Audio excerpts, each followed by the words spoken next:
Why hello, Mr. Smartphone. Have you met Mr. Dumbphone before? Monochrome screen, physical keypad, the size of a brick, but unapologetically retro. A lot of you may have some of these laying around in a junk drawer somewhere collecting dust, as do I. So in my efforts to find out how to repurpose it, I did what any reasonable person would do and decided to turn it into a smartwatch. By the way, I'm a nerd. Okay, so what's the plan here? Well, to meet my definition for a smartwatch, it has to meet a few qualifications first. It has to, number one, tell time, connect wirelessly to a smartphone, notify you when you're receiving a call, and notify you when you're receiving a text. Other than that, it's a pretty loose interpretation because I'm not expecting it to look pretty, and let's just assume it'll probably be bulky. But that's not really why I'm making it. Alright, now on to the tougher question. How can I transform this into this? Let's start tinkering. I have here a Nokia 1100, and the good thing about these older phones is that they're easier to take apart and scavenge parts from them. So removing the battery and prying it open, you can see all the different internal components. And the first scavengeable one is obvious, the LCD screen. You can't really tell, but it even has its own backlight. This little protective plastic cover also might come in handy. Digging around, the only other useful components I could find were a vibrating motor and a small speaker.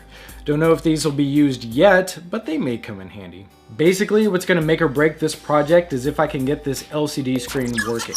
I decided to use an Arduino to drive it because the Arduino Uno is large enough for prototyping and the Arduino Mini is the perfect size for a smartwatch.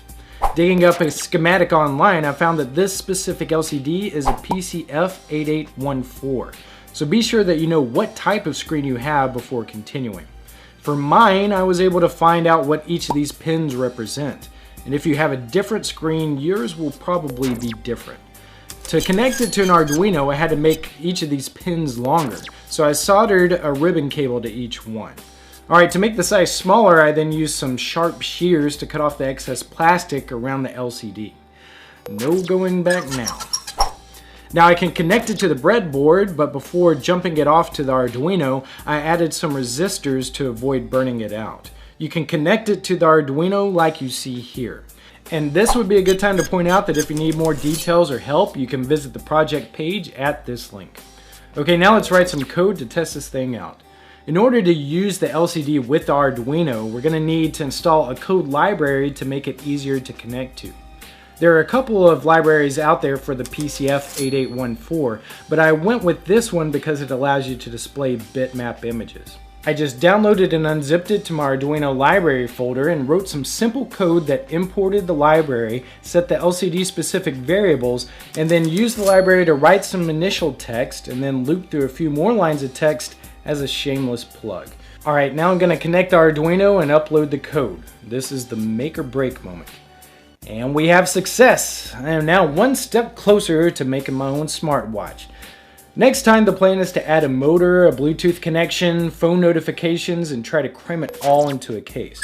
And if you want to see more of my smartwatch series, I've created a playlist so that you can stay updated whenever they become available. What ideas would you like to see next? Submit or vote for your favorites at tinkernut.com/ideas.